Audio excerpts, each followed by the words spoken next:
Hello, good evening everyone. मैं doctor Swati Sharma और आज हम लोग करेंगे 125 एमसीक्यूज। अगर मेरे से हो पाए तो फिर मैं कहती हूँ। लेकिन मैं कर तो देती हूँ। जैसे कल का पेपर जो है मैंने पूरा कर दिया था। इस वाले पेपर में आप देख सकते हैं कि इसमें हमने जो लिया है, ग्रामर और लिटरेचर दोनों के क्वेश्चंस लिए हैं, इक्वल बांटे हैं। ग्रामर का थोड़ा ज़्यादा लिया है पार्ट और लिटरेचर वाला है और स्टैंडर्ड किताब से बनाया है। मैं आपको किताब का सोर्स भी बता देती हूँ। एसपी बख्शी जो ग्रामर के क्वेश्चंस बनाए हैं, वो एसपी बख्शी जी की जो बुक है, ऑब्जेक्टिव इंग्लिश ग्रामर, उसमें से बनाया है। और लिटरेचर वाला क्वेश्चन जो है वो मैंने अलग अलग प्रैक्टिस सेट से जो है वो लिए हैं। और अब जो है आप लोग का बहुत पेपर जो है एक मॉडरेट लेवल का पेपर बनाया है। तो देखते हैं, चलिए। ये कितना सुंदर सा जो है, ये आप लोग देख रहे हैं थंबनेल, कितना सुंदर सा बना हुआ है ये। और सिंपल सा लेकिन अच्छा सा है। और अब उसके साथ स्टार्ट करते हैं हमारा टारगेट पीजीटी टेस्ट सीरीज। कौन से नंबर का है ये तो मुझे पता नहीं। 12। चलिए, तो पहला क्वेश्चन आप लोगों के सामने है। In Hamlet who skull does Hamlet hold in the graveyard scene. Hamlet में ग्रेवयार्ड सीन में किसकी स्कल जो है वो होल्ड कर हेमलेट के हाथ में है। जो एक ही तरीके से ये जो ग्रेवयार्ड सीन में एक कंट्रास्ट है कि उसमें ये कॉमिक रिलीफ के लिए डाला गया था। And the answer is Yorick. The answer is Yorick. बिना ज़्यादा एक्सप्लेनेशन के चक्कर में पड़ते हुए ही मैं आप लोगों को करवाती चली जाती हूँ, क्योंकि मुझे पता है इस समय पे एक्सप्लेनेशन सुनने के मूड में तो कोई भी व्यक्ति नहीं होता है। तो मैं काय को एक्सप्लेनेशन दे रही हूँ, है या नहीं भाई?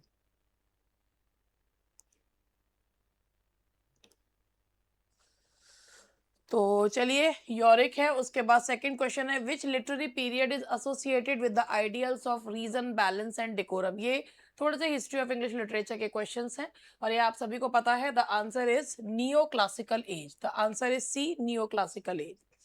इन Justice William Falder is convicted of. William Falder के ऊपर जो आरोप लगाया जाता है वो किस चीज का? थेफ्ट, फॉर्जरी, मर्डर या एम्बेजलमेंट। तो इसमें अगर हम देखें तो भाई इसमें जो है क्वेश्चन है, यहाँ पर ये हमें मिलते जुलते से लग रहे हैं कि भाई एम्बेजलमेंट। ये क्वेश्चन एक बार जो है मेरे को क्लास में भी पूछा गया था। खैर, आप लोग इसको सोचिए कि क्या होना चाहिए।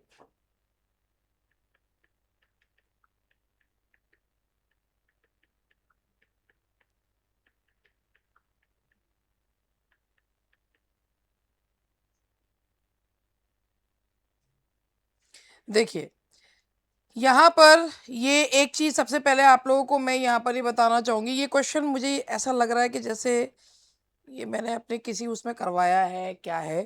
तो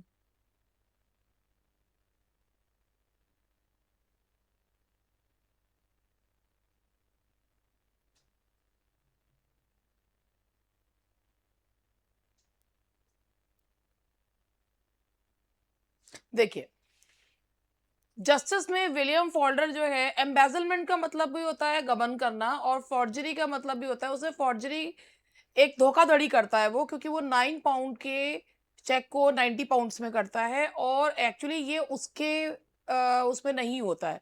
उसके कस्टडी में वो चेकबुक नहीं होती है। तो एम्बेजलमेंट इसलिए नहीं है क्योंकि उसकी कस्टडी में वो चेकबुक नहीं थी। उसको तो लाने के लिए भेजा गया था और वो भी किसी और के द्वारा। तो फोल्डर जो है इसमें जो क्राइम कमिट करता है वो फॉर्जरी है, जिसमें वो धोखाधड़ी, जिसमें वो 9 पाउंड्स को 90 पाउंड्स में बदल देता है। The child is father of man, ये एक पैराडॉक्सिकल स्टेटमेंट है। ये आपका एक जो है ये पैराडॉक्सिकल स्टेटमेंट के साथ ये आप जानते हैं कि ये एक एक कहावत भी है। और ये कौन से आपको पोयम में आपको देखने को मिलती है? माई हार्ट लीप्स अप या rainbow. My heart leaps up या रेनबो में which book of Paradise Lost contains the debate among the fallen angels. Book first, book second, book fourth या बुक सिक्स। फॉलन एंजल्स के बीच में जो debate होती है वो होती है बुक सेकंड में। फॉलन एंजल्स के बीच में डिबेट होती है बुक सेकंड में। किस बात पर डिबेट होती है? वैसे तो कोई ज़रूरत नहीं है बताने की, मगर फिर भी। और यहाँ पर कि भाई युद्ध दोबारा से शुरू करें या जो है जैसा है उसी में संतुष्टि कर लें।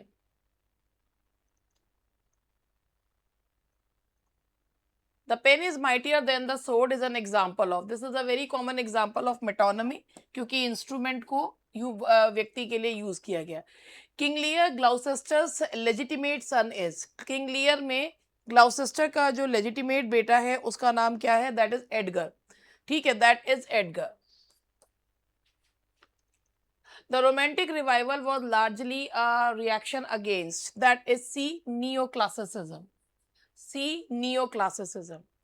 Pandemonium in Paradise Lost. Pandemonium Paradise Lost में क्या है? Capital of hell. That is capital of hell. Wordsworth revisited Tinton Abbey after a gap of 1793 में गए थे, फिर 1798, तो ये है आपका 5 years, 5 साल. Which play contains the trial scene of Antonio? बहुत ही फेमस है, बाद में क्रिटिक्स ने इसे ट्रेजी कॉमेडी भी कहा है या ब्लैक कॉमेडी भी कहा है, and that is the Merchant of Venice, जो कि ज्यूज के अगेंस्ट जो है लिखी गई है.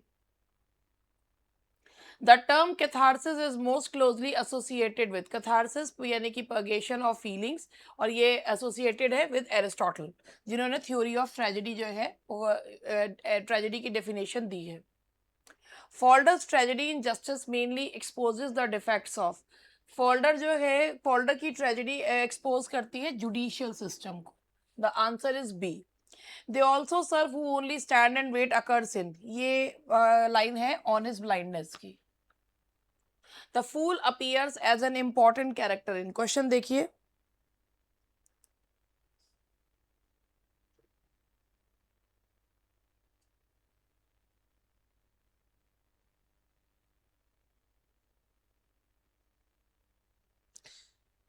हाँ जी, आगे बढ़ते हैं. फूल जो है बहुत इंपॉर्टेंट कैरेक्टर जो है वो रोल प्ले करता है किंग लियर में. That is King Lear. The Victorian age approximately corresponds to the reign of. Victorian age में क्वीन विक्टोरिया के नाम पर ही इस एज को कर दिया गया था, उनके जीवन काल में ही इस एज को नाम दे दिया गया था. Which figure of speech is used in life is but a walking shadow. Life को कंपेयर करा गया है चलती फुर्ती शेडो से, तो कंपैरिजन है, तो और बिना कंपैरिजन के वर्ड यूज करे. So the answer is B, metaphor. In the solitary reaper, the reaper is कौन सी जो गेलिक लैंग्वेज में है और जो है स्कॉटिश है. She is Scottish. ठीक है, गेलिक लैंग्वेज में गा रही है, she is Scottish.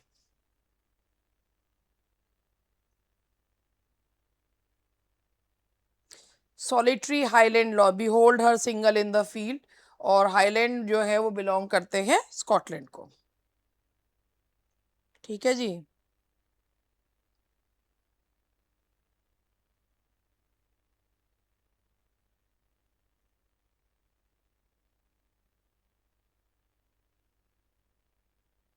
Next question पे चलते हैं. Saturn enters Eden in the form of. Saturn जो है वैसे तो कई फॉर्म लेता है, लेकिन इसमें जो है ईडन में एंटर करता है वो in the form of a serpent. Who warns Othello against jealousy by calling it the green-eyed monster. Beware of jealousy, it's a green-eyed monster, my lord. और ये कौन कहता है? Iago. तो खुद ही जेलसी से हरा हुआ जा रहा है. The phrase spontaneous overflow of powerful feelings is associated with. That is why ये associated है Wordsworth से. A sonnet traditionally contains. Sonnet में कितनी lines होती हैं? That is 14 lines. बहुत सिंपल पेपर है, मॉडरेट लेवल का. The action of the tempest takes place mainly on an island, an enchanted island. एक जादुई आइलैंड है. Paradise Regained deals chiefly with. Paradise Regained deal करता है temptation of Christ. That is B, temptation of Christ.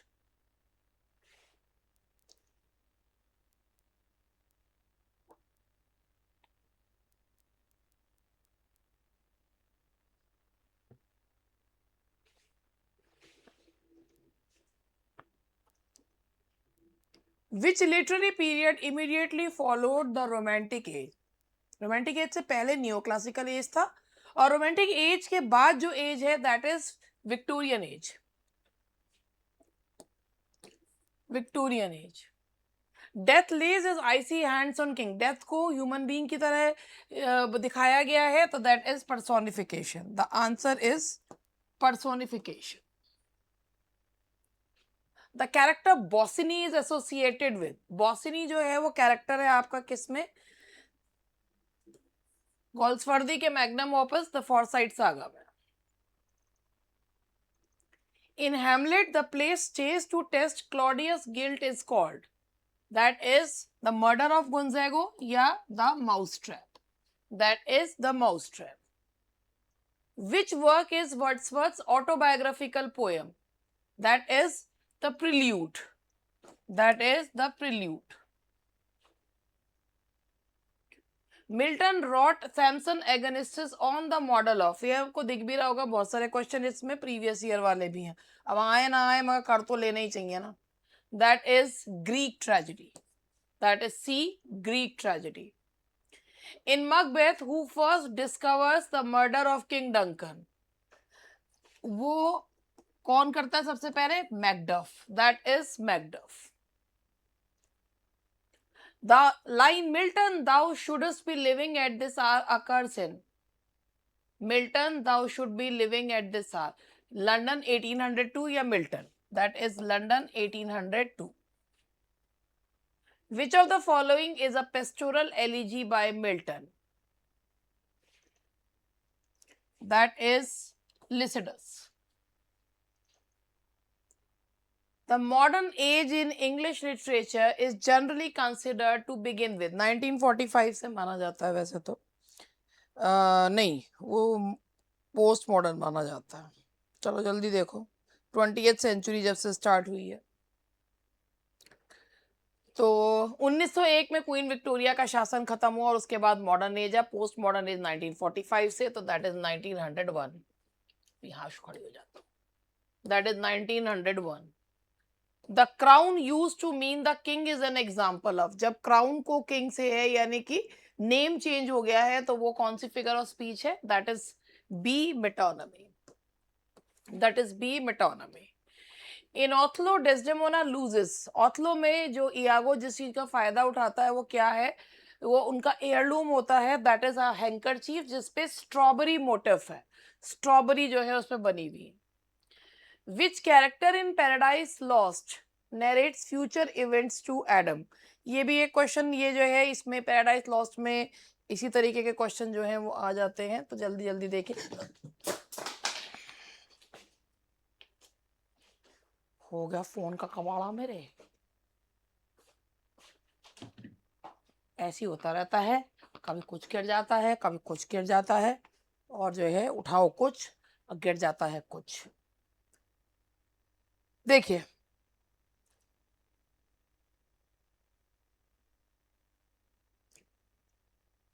देखिए, जो arc angel जो है last में ये पूछा गया है, फ्यूचर इवेंट्स एडम को बुक 11 और 12 में कौन दिखाता है? वैसे तो आर्क एंजल रेफेल भी भेजा जाता है, लेकिन जो लास्ट में जो है, जो आर्क एंजल आते हैं उसका नाम क्या है? That is Michael. Book 11 and 12 में जो आर्क एंजल आते हैं दैट इज माइकल। ठीक है जी, चलिए अब आगे बढ़ते हैं।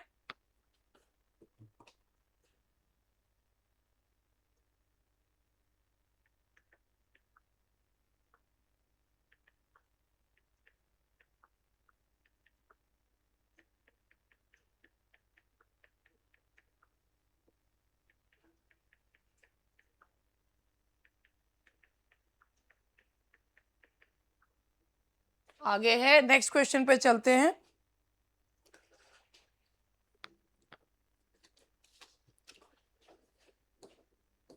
The central conflict in strife is between, strife में सेंट्रल कॉन्फ्लिक्ट जो है वो वर्कर्स और एम्प्लॉयर्स के बीच में है, काफी लंबे समय से एक जो हड़ताल चल रही है।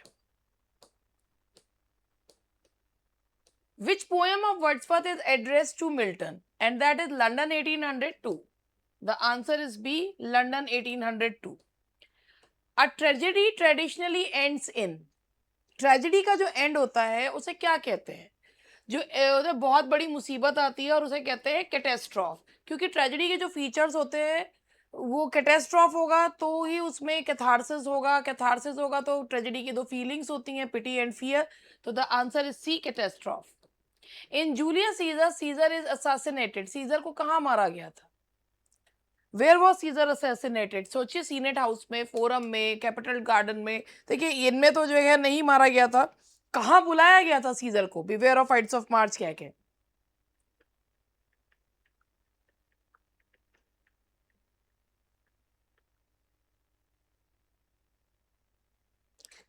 जहां पर सीजर को जाने के लिए मना भी करा गया था और उसके बावजूद भी सीजर गए थे। तो यहाँ पर है, देखिए,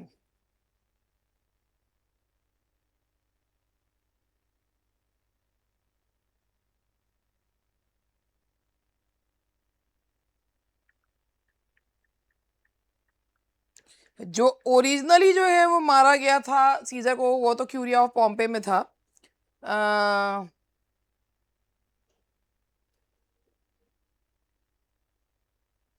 थिएटर ऑफ पॉम्पे में, क्यूरिया ऑफ उसमें। तो देखिए, जूलियस सीजर को असैसिनेट किया गया था कॉन्स्पिरेटर्स के द्वारा inside the Roman senate house. Roman senate house specifically at the base of Pompey statue, act 3 scene 1। तो ये है inside the Roman senate house, तो इसका आंसर ए है, रोमन सीनेट हाउस, पॉम्पे के स्टैचू के नीचे। ठीक है जी, चलिए आगे बढ़ते हैं। और एक बार इसको मैं, let me check this question as well. कभी कभी किसी क्वेश्चन पे ना दिमाग ऐसी हो जाता है, तो चेक कर लेना चाहिए।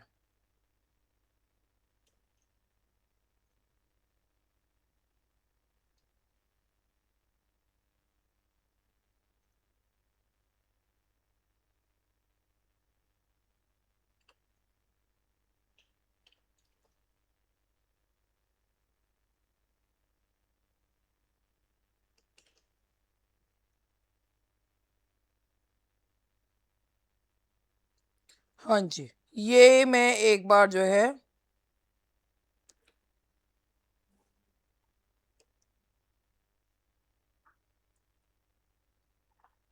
क्योंकि कोलोसियम को देखकर लोगों के दिमाग में आ सकता है कि कहीं ये तो नहीं है, तो मैं इसलिए दोबारा से इसको चेक करा। एक्ट 3 सीन 1 में सीजर की हत्या की गई थी और वो सीनेट हाउस, पॉम्पे के स्टैचू के नीचे। The phrase justifying the ways of God to man appears in, justifying the ways of God to men, ये किसमें है? That is in Paradise Lost. The answer is C, Paradise Lost. Which literary age is often called the age of Johnson? Age of Johnson कौन सी age को कहा जाता है? Restoration period 1660, new classical age, age of Pope, romantic age, age of Wordsworth, और Victorian age, age of Tennyson. तो restoration age तो actually Dryden की एज को कहा जाता है। तो यहाँ पर जो है किसको, किसकी एज को कहा? फिर भी एक बार आप लोग जो है ध्यान दीजिए, समझिए कि क्या है। Restoration period 1660। तो एज ऑफ जॉनसन जो है वो नियो क्लासिकल एज को ही कहा जाता है। द करेक्ट आंसर इज, वैसे एज ऑफ पोप भी है, एज ऑफ रीजन है, नियो क्लासिकल एज। ठीक है जी, बस।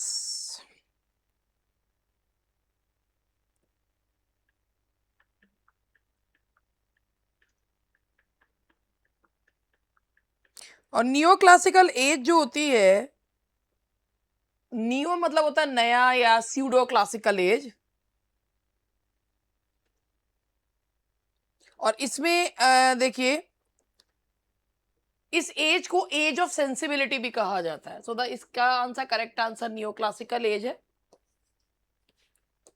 The girl in the solitary reaper is singing in, ये सभी को आता है, इसका आंसर क्या है? The girl in the solitary reaper is singing in Gaelic dialect. Gaelic जो लोकल डायलेक्ट है, गेलिक डायलेक्ट में गा रही है। O wild west wind thou breath of autumn being contain, O wild west wind, यहाँ west wind को संबोधित किया जा रहा है, तो ये है, that is a apostrophe, that is a apostrophe. In King Lear Cordelia is the daughter. Cordelia जो है, किंग लियर की 3 बेटियां हैं, जिनमें से कॉर्डेलिया सबसे ज्यादा अपने फादर से प्यार करती है, लेकिन उसके बाद भी वो लियर को फ्लटर करने से मना कर देती है।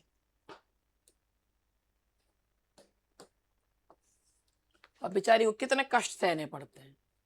The debate in pandemonium finally accepts the proposal of. जब डिबेट होती है कि भाई क्या करा जाए, युद्ध को दोबारा शुरू करा जाए या जो है उसी को मान लिया जाए, तो यहाँ पर लास्ट में बीएल्ज़ेबब जो कि नेक्स्ट इन कमांड है सैटर्न के, वो कहता है कि क्यों ना तुम भगवान के द्वारा बनाया गया जो उनकी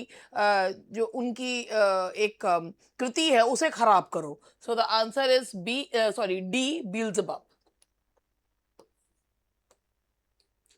विच work is not written by Galsworthy. Galsworthy के द्वारा लिखा गया इनमें से वर्क नहीं है कैंडिडा। कैंडिडा जो है वो लिखा गया है किसके द्वारा? ये लिखा गया है शॉ के द्वारा। The term blank words refers to. Blank words किसको रेफर करता है? ब्लैंक वर्ड्स का मतलब होता है राइम हो ना हो मगर मीटर हो। तो unrhymed iambic pentameter, unrhymed iambic pentameter. Who says the lady doth protest too much methinks। ये लाइन गर्ट्रूड की है जब हैमलेट जो है वो प्ले दिखाता है द मर्डर ऑफ गोंजागो या माउस ट्रैप, उसके बाद अपनी मदर से पूछता है कि व्हाट्स योर ओपिनियन। तो गर्ट्रूड जो कहती है the lady protest too much methinks। The answer is B, Gertrude.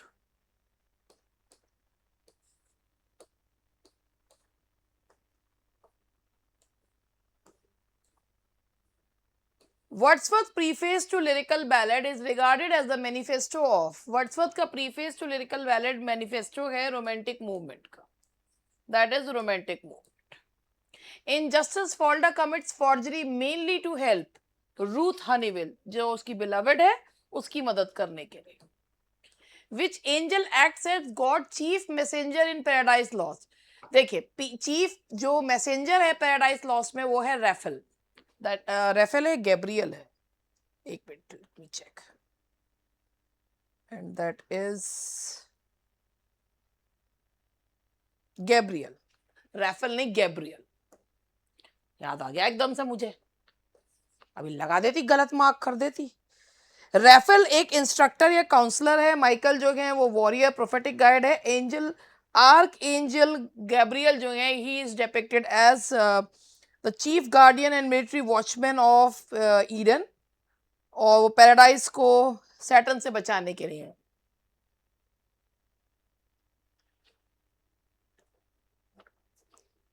Next question is the Elizabethan age is named after Elizabeth first.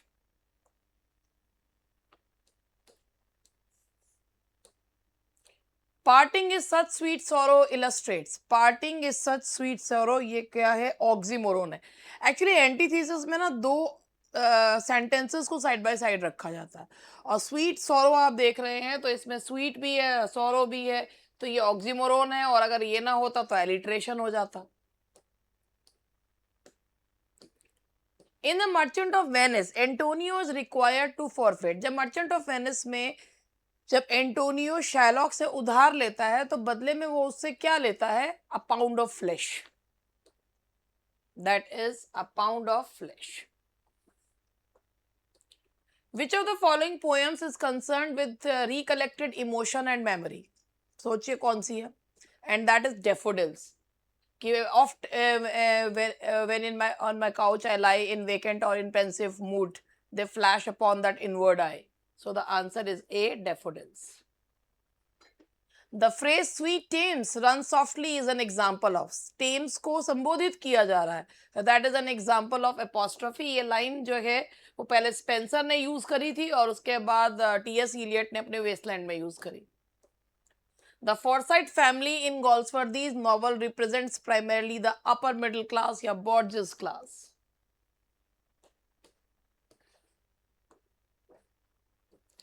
The literary term for a contrast between appearance and reality known to the audience but not to the character is verbal, situational, dramatic या sarcasm, and that is dramatic irony।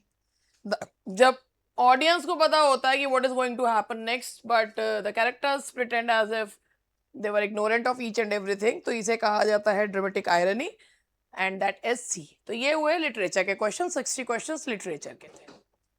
अब हमारे question शुरू होते हैं grammar के।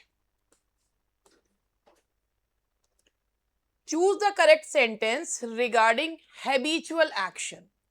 Choose the correct sentence regarding habitual. Habitual action जो बताया जाता है वो इंडेफिनेट टेंस में बताया जाता है, तो यहां पर कौन सा होना चाहिए?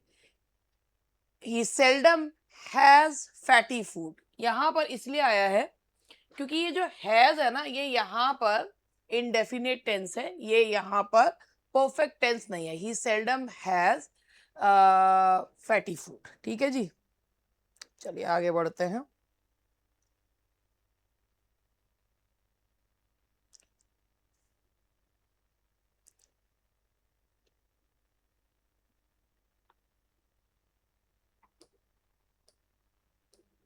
Identify the correct form for an action continuing from the past into the present. Past से अभी तक चला आ रहा है, पास्ट से अभी तक चला आ रहा है, कंटिन्यूटी है। How long have you been reading this biography? तो how long have you been, कब से तुम जो है इस बायोग्राफी को पढ़ रहे हो? तो the answer is C. How long have you been reading this biography? Which sentence uses the correct tense for a specific point in the past? Specific time in the past है, past indefinite tense use करते हैं। The answer is C, India won freedom in 1947। ये सारे questions जो हैं ये SP Bakshi किताब से लिए गए हैं। Select the correct use of yet in a negative sentence. Yet जो यूज करते हैं परफेक्ट टेंस में और लास्ट में लगाते हैं, she hasn't cooked her breakfast yet. तो ये आंसर है आपका B, she hasn't cooked her breakfast yet.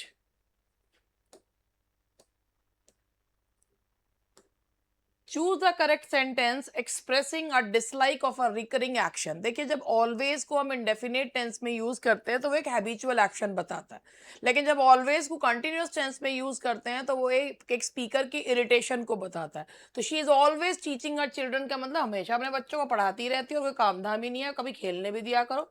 So the answer is A. What is the correct future perfect form?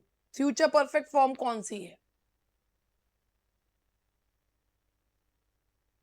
will, shall, have plus verb की third form. by tomorrow afternoon the plane will have taken from, the plane will have taken off, कि भाई कल तक plane जो है वो take off कर जाएगा। ठीक है जी।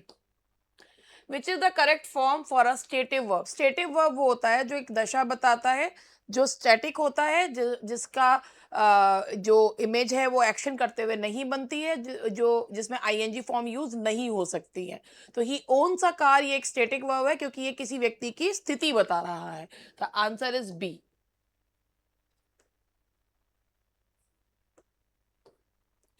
Identify the correct use of just. Just कहाँ यूज करते हैं? जस्ट बताइए, जस्ट को कहाँ यूज करते हैं? Where do we use just?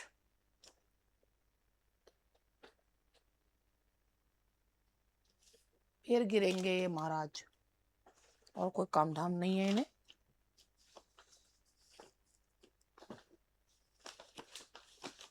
हाँ जी, जस्ट का प्रयोग हो ये, मैं देखो जस्ट जो यूज करते हैं, मैं आपको एक बीच में एक चीज बता भी देना चाहूंगी। देखिए, जस्ट और जस्ट नाउ अगर आप लोगों ने पढ़ रखा हो तो जस्ट जो होता है ना वो यूज होता है प्रेजेंट परफेक्ट टेंस में, और जस्ट जो होता है ना वो हेल्पिंग वर्ब और मेन वर्ब के बीच में आता है। They have just arrived. तो इसीलिए यहां पर जो सही आंसर होगा वो होगा आपका B, she has just had her dinner. अब ये जो हैज है ये हेल्पिंग है, ये जो हैड है ये मेन वर्ब है।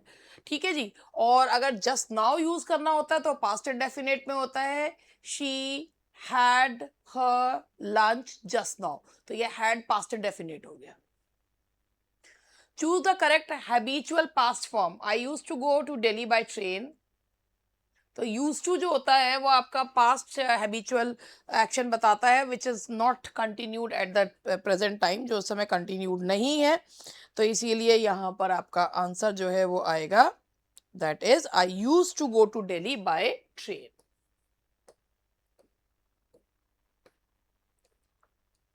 Identify the correct sequence for simultaneous past actions.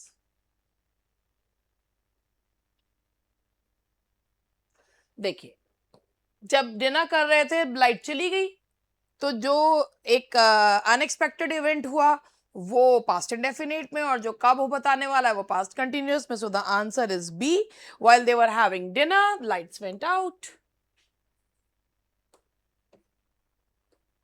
Historical present form. आप ये याद रखिएगा कि अगर कमेंट्री होती है, याद क्या रखना सबको पता ही है वैसे, यदि कमेंट्री होती है या हिस्टोरिकल इवेंट बताया जाता है तो उसे इंडेफिनिट टेंस में बताया जाता है, उसे पास्ट में नहीं बताया जाता. Now Netaji enters and addresses the Indian soldiers. So the answer is B.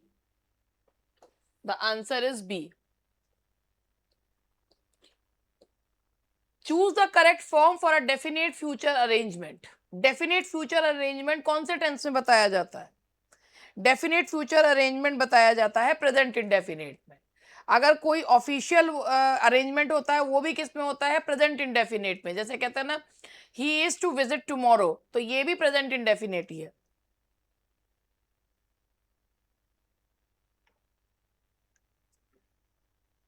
The prime minister arrives from New York tomorrow, present indefinite है. फ्यूचर के फिक्स प्रोग्राम को बताने के लिए प्रेजेंट इंडेफिनेट का यूज करते हैं. सो the answer is A.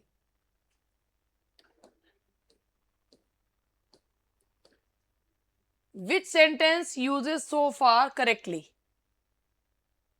So far को यूज करते हैं हम perfect tense में. The news of his death has not been declared so far. The news of his death hasn't been declared so far. तो answer is B.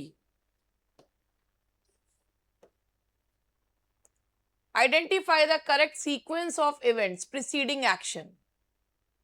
And that is, after she had rested for a while, she started on her journey. तो अगर आप after से लेके चलते हैं तो जो काम पहले होता है और जो काम बाद में होता है, जो काम पहले खत्म हो गया होता है उसमें पास्ट परफेक्ट, जो काम बाद में खत्म होता है उसमें पास्ट इंडेफिनिट. तो जर्नी बाद में स्टार्ट करी, रेस्ट पहले करा, तो she had rested for a while, she started on her journey. इतना पढ़ाते हैं यूट्यूब के टीचर्स, इतना स्टूडेंट्स को सब कुछ करवाते हैं, और उसके बावजूद भी लोगों को ये लगता है कि यूट्यूब के टीचर्स को कोई नॉलेज नहीं होती है.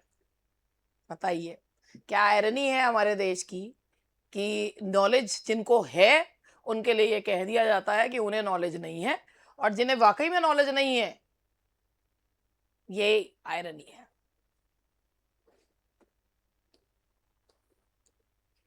Choose the correct frequency based present tense. Frequency. Buses are running on this road every hour. Buses, देखो जब फ्रीक्वेंसी है तो इसमें बताया जाएगा buses run on this road every hour. देखो ये फ्रीक्वेंसी, अभी आपको मैं यह बताऊं कि देखने में आपको ये ए भी सही लग सकता है, बी भी सही लग सकता है, लेकिन एवरी आवर जो है ना वो ये चीज बता रहा है कि ये काम हर घंटे पे होता है. यानी कि एक चीज जो है वो रोज फ्रीक्वेंटली हो रहा है, यानी कि वो कोई टेम्परेरी एक्शन नहीं है, वो एक एक रिकरिंग एक्शन है, वो होता ही रहता है. तो ये जो चीज होती ही रहती है उसके लिए आप कौन सा टेंस यूज करते हैं? Present indefinite. तो बस is run on this road every our. Every hour से है कि ये चीज जो है क्या बताई जा रही है, एक एक रोजमर्रा का डेली एक्टिविटी जो है वो बताई जा रही है. नथिंग, अब ये प्रेपोजिशंस हैं. Nothing can deter him dash pursuing his aim of life. Deter मतलब रोक नहीं सकता, तो deter him from. Nothing can deter him from pursuing his aim of life. The government acted judicially to stave dash the crisis. That is off. Stave off the crisis. Dishonesty is always detrimental dash progress in life. Dishonesty is always detrimental to progress in life. He is lost dash a sense of shame. He is lost a sense of shame. And that is, he is lost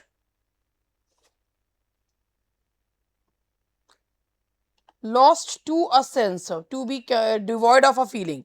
So he is lost to a sense of shame. He is lost to a sense of shame. का मतलब होता है किसी के अंदर कोई शर्म की भावना नहीं है।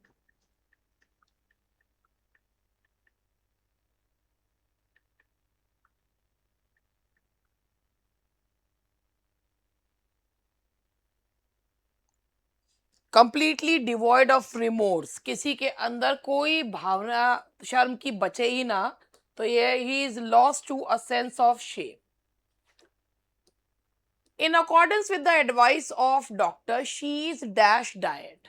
She is on diet. On diet. On diet. The official have the habit of fawning dash ministers.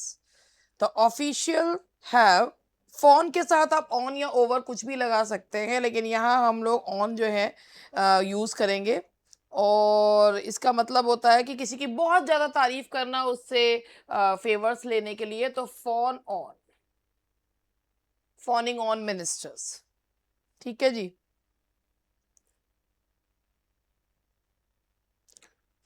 Next is Kanishka was initiated dash Buddhism by Buddhist monks. तो ये तो जब किसी को रिलीजन वगैरह में लेकर आया जाता है तो उसके साथ हम जो प्रेपोजिशन लगाते हैं वो इनटू लगाते हैं, that is into, initiated into Buddhism. The boys were seen hanging. The boys were seen hanging dash girls.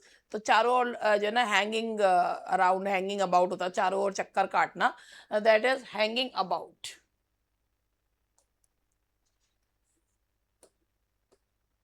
अब यहां पर ये क्वेश्चन अधूरा है।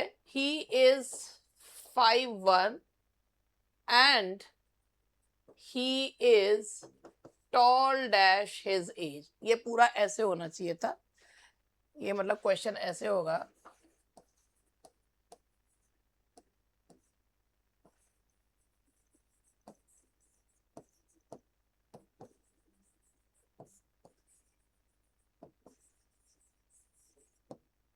मतलब यहाँ पे कौन सा प्रेपोजिशन जो है वो आना चाहिए। तो किसी के लिए जब कंसिडरिंग द एज होता है तो वहां लगता है he is tall for his age. Quinine is an effective antidote dash malaria. देखिए मैं आपको एक चीज बताती हूँ, वैसे तो यहाँ पर टू भी सही है, और लेकिन जो बुक में है उसमें अगेंस्ट दिया गया है। पुराने उसमें जो है वो अगेंस्ट चलता था, अब टू चलता है। तो कुनैन is an effective antidote against malaria, तो हम यहाँ पर अगेंस्ट ही मान रहे हैं, अगेंस्ट मलेरिया। वैसे टू भी एंटीडोट के साथ टू भी लगता है। As a dancer she has aptitude dash, aptitude के साथ आप लगाते हैं दैट इज फॉर। एप्टीट्यूड के साथ किसी एबिलिटी के लिए एप्टीट्यूड के साथ लगता है for. She has aptitude for the classical system. She blushed dash the mention of a lover's name. She blushed, तो किसी के नाम पर शर्मा जाना, तो वो होता है she blushed at the mention of a lover's name.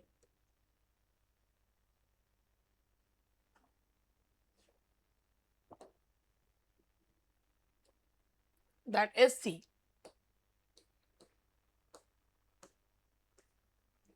Your remarks don't have any bearing dash the communal problem. Your remarks don't have bearing. Bearing मतलब होता है रेलेवेंस, कनेक्शन और इन्फ्लुएंस होता है। बियरिंग का मतलब होता है रेलेवेंस, कनेक्शन या इन्फ्लुएंस। तो bearing on the communal problem, the answer is C, bearing on the communal problem. He was wax dash the belated reply from his son. Wax का मतलब चिढ़ जाने को होते हैं, और रूल ऑफ थंब है ये वाला कि vexed with a person, vexed at thing, vexed at thing, vexed with a person। तो at है, ये thing है, reply है, he was vexed at the belated। तो यहाँ आएगा आपका answer, that is A। The lady was greatly incensed dash the misbehavior of the bus conductor। तो यहाँ पर है incensed at the action, तो misbehavior एक एक्शन है, तो ये incensed at the misbehavior, at the misbehavior of the bus conductor। In I know the man who was there yesterday। अब अंडरलाइन तो है नहीं, मुझे अंडरलाइन करना पड़ेगा। I know the man who was here yesterday. तो ये जो है I know the man के I know the man who was here yesterday. तो अंडरलाइन क्लॉज क्या है भाई? मैन के बारे में बता रहा है, रिलेटिव क्लॉज है, and that is adjective clause. The answer is B, adjective clause. I shall give you money dash you return my book. I shall give you money dash, वैसे तो प्रोवाइडेड होना चाहिए था. I shall give you money when you return my book. वैसे यहाँ when you return my book I shall give you money. तो यहाँ पर है जब का है, कंडीशन बताई जा रही है, तो यहाँ पर आएगा when. Select the correct form for a past condition.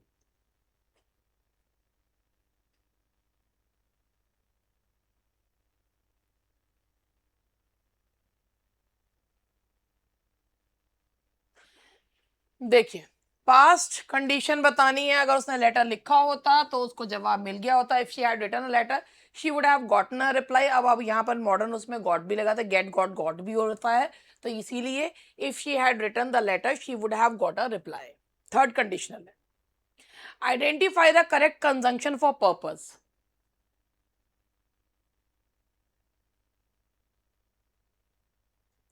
So that होता है.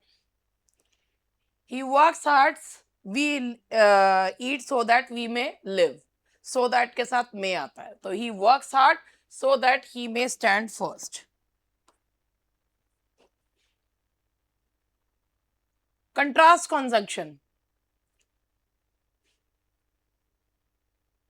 Although और कॉमा या although कॉमा और या yet लगाते हैं.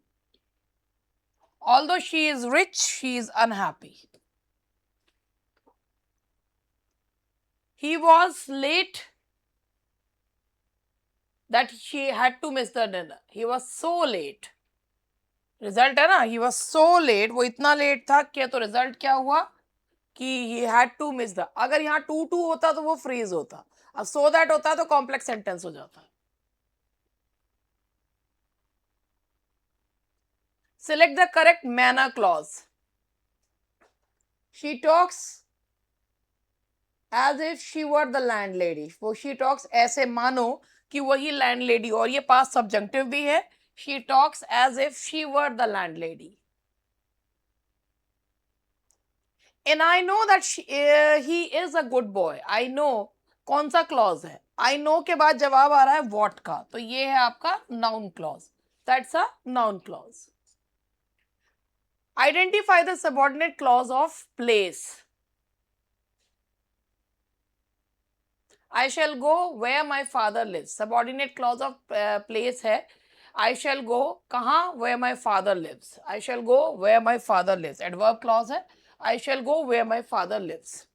Complete the condition with lest. Walk carefully lest you should fall. Lest के साथ आता है should. कहीं ऐसा ना हो कि गिर पड़ो. Lest you should fall. Identify the adverb clause of result.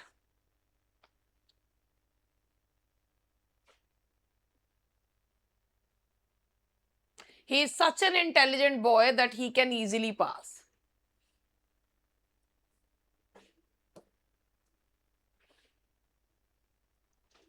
Select the correct concession form.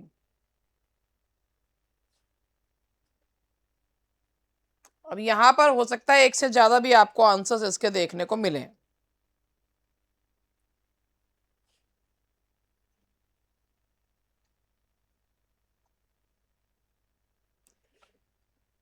However rich as she is not. Correct concession.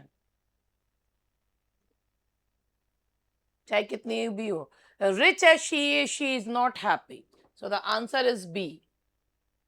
Rich तो है मगर happy नहीं है. Although she is rich का सेंस है ये. या तो ये ऐसे आता, though she is rich, she is unhappy. Complete the comparison. She is as good as he is. As के साथ as आता है, तो as के साथ आता है as. Time of correct time conjunction. Wait until I return. Wait के साथ until I, वेट करो जब तक कि मैं नहीं आ जाता, जब तक, टाइम बताने के लिए until का यूज करते हैं, तो wait until I return. Next question is noun clause of reason है.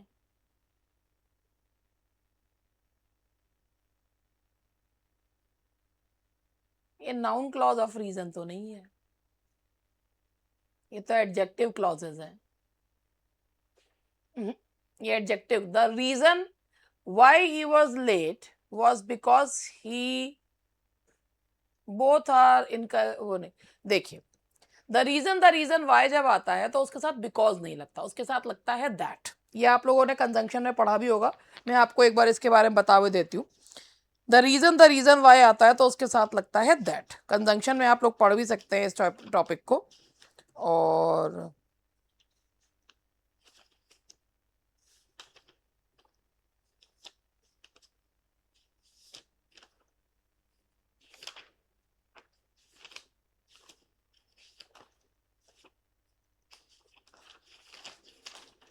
पता नहीं है मुझे, टाइम पे मिलता नहीं है कुछ भी.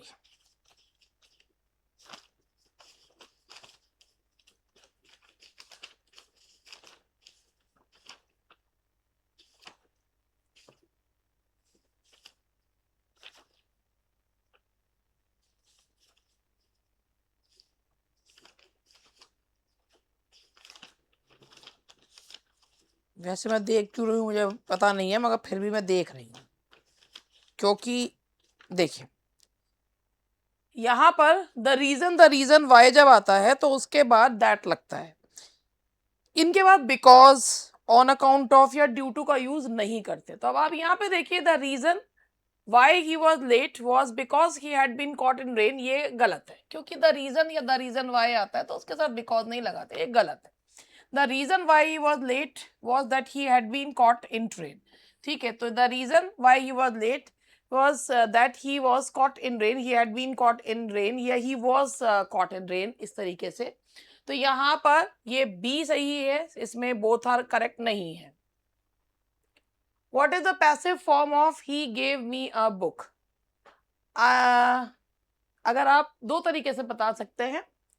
he was he gave I was given a book, he gave I was given a book by him, a book was given to me by him.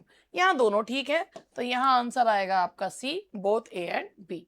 Direct और इनडायरेक्ट ऑब्जेक्ट दोनों से बताया. They made him king, he was made king, he was made king.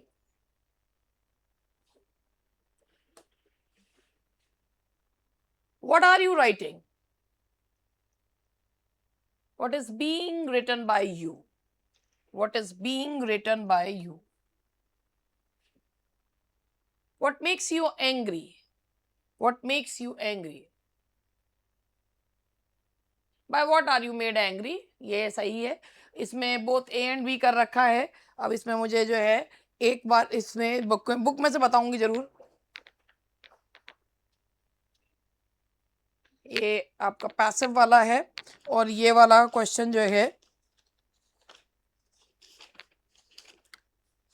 देखिए, what वाला जो आता है,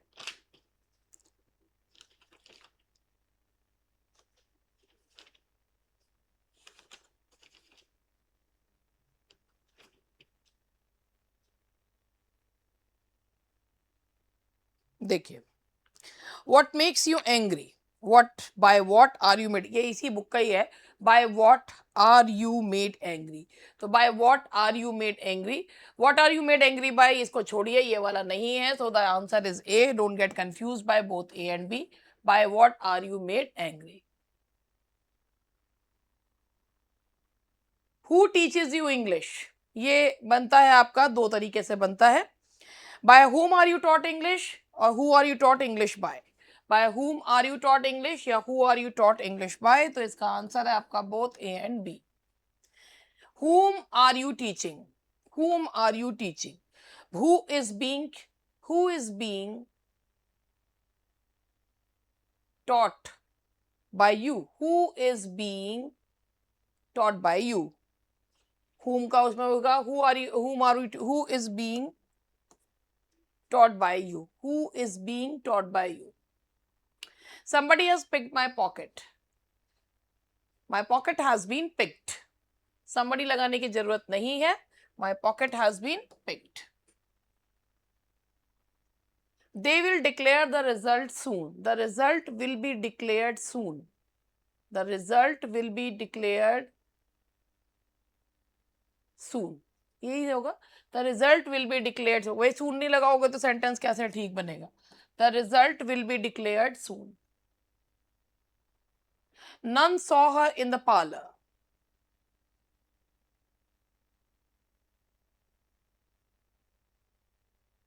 None saw her in the parlor. She was not seen in the parlor. She was not seen in the parlor.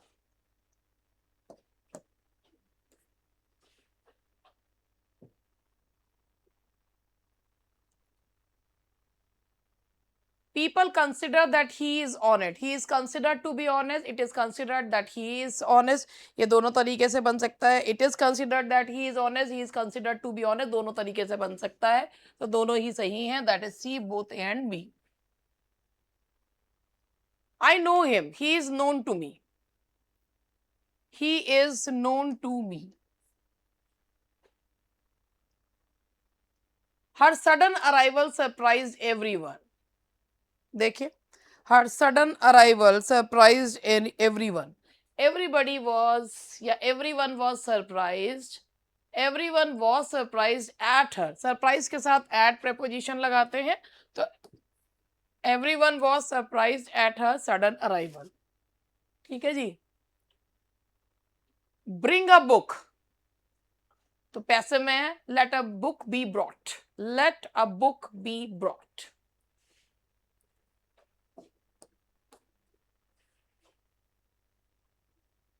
अब यहां पर you are requested इसलिए नहीं हो सकता क्योंकि यहां प्लीज तो लगा नहीं है. Please come soon. अब प्लीज लगा हुआ है तो you are requested to come soon.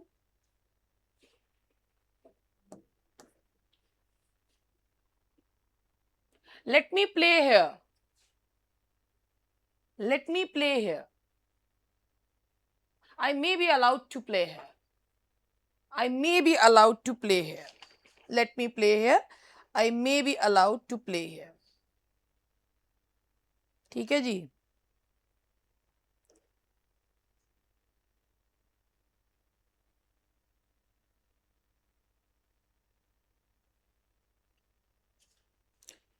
I may be allowed to play here. ये सारे जो हैं उसी में से लिए गए हैं और इसका मैं वही देख रही थी.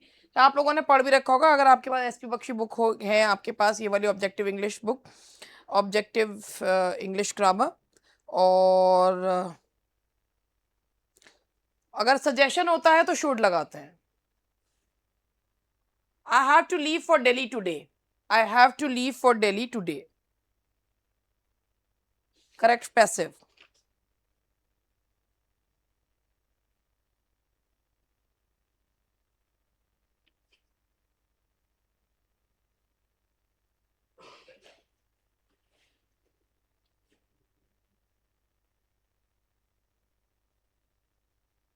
इसका बी होना चाहिए. I am oblige to leave for Delhi today. और आई एम यही होना चाहिए इसका मेरे हिसाब से. तो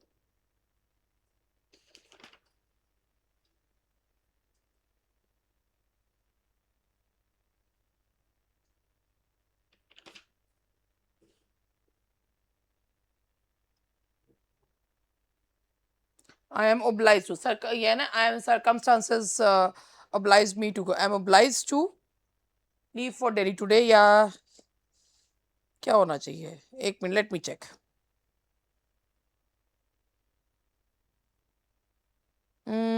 ये होना चाहिए. This sentence does not admit a standard passive. Let me check. एक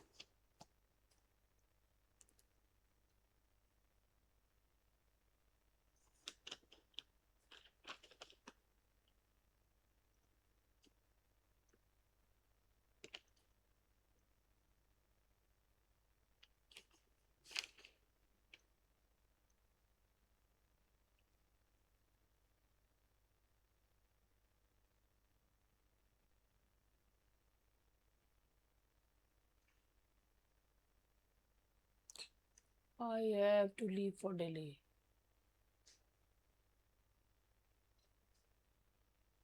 I am compelled to leave for Delhi. इनमें से तो कोई सा वैसे इसमें बैठ नहीं रहा है, तो I have to leave for Delhi today.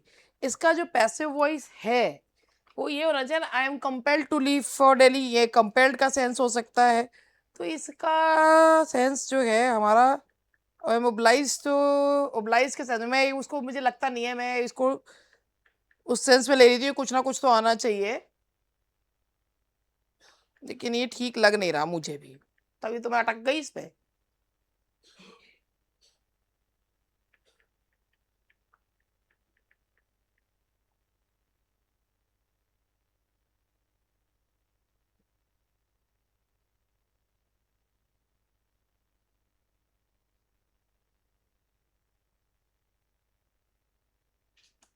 कोई स्टैंडर्ड इसका नहीं बन रहा है। इसको हम कैसे बना सकते हैं, जैसे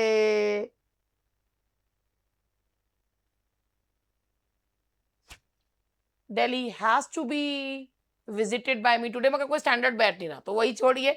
कई बार ऐसा होता है कि हमें कुछ ऑप्शन लगता है कि ये नहीं हो सकता, मगर वही होता है। This doesn't admit a standard passive, नहीं है इसका standard passive. Convert to active voice, billiards is played by them, they play billiards. तो यहाँ आएगा आपका the answer is B, they play billiards. Billiards जो है वो गेम, भले ही नाम जो है वो प्लूरल लगता है मगर उसका वर्ब सिंगुलर आता है। Convert to active voice, he was made to sing a song. जब मेड कॉजेटिव वर्ब जो है वो पैसिव वॉइस में यूज होता है तो उसके साथ इन्फिनेटिव लगता है, लेकिन वही वर्ब जब एक्टिव वॉइस में होता है तो वो अपने साथ बेयर इन्फिनेटिव लेता है। तो यहाँ था they made him sing a song, that is they made him sing a song. The answer is A, they made him sing a song. Let a book be brought, bring a book. You तो होता ही नहीं ना इसमें, subject तो छोड़ दिया जाता है। इंपेरेटिव सेंटेंसेस में जो सब्जेक्ट होता है वो मान लिया जाता है, वो इम्प्लाइड होता है, मगर उसमें इट इज लेफ्ट आउट। तो bring a book. And the last question for today, I was let go by her, I was let go by her, she let me go, that is she let me go. तो ये थे question, 125 question है, question 57 minutes हो गए हैं, और उसमें मैंने पूरी कोशिश करी कि मैं जो है, बस लेट हो गया मेरा आज काम जो है, बस आप लोगों का पेपर बढ़िया हो जाए यही मेरी दुआ है, क्योंकि यूट्यूब वाले टीचर्स जो होते हैं वो बहुत मेहनत करते हैं, और वाकई में बहुत मेहनत करते हैं, और फ्री प्लेटफॉर्म पे भी बहुत अच्छा कंटेंट देते हैं, और बहुत सारे टीचर्स दे रहे हैं, केवल मैं ही नहीं, बहुत सारे। मेरा तो खैर बहुत छोटा सा चैनल है, बहुत कम से सब्सक्राइबर्स हैं। मैं तो कह रही हूँ कि जो पता नहीं कितने लोगों का लोग लोग जो भला कर रहे हैं, हर तरीके के लोग होते हैं। तो आप लोगों का पेपर अच्छा हो, आप लोग अच्छे से पेपर करिएगा। बस अब आज 31 तारीख हो गई है, 3 दिन बचे हैं, 3 दिन बाद आप लोगों का पेपर है, तो बी प्रिपेयर्ड और रिलैक्स रहिए। इस समय बहुत सारी चीज़ों को अपने दिमाग में क्लटर ना करने दें, वो सबसे ज़्यादा ज़रूरी है। तो that's all for today, bye bye.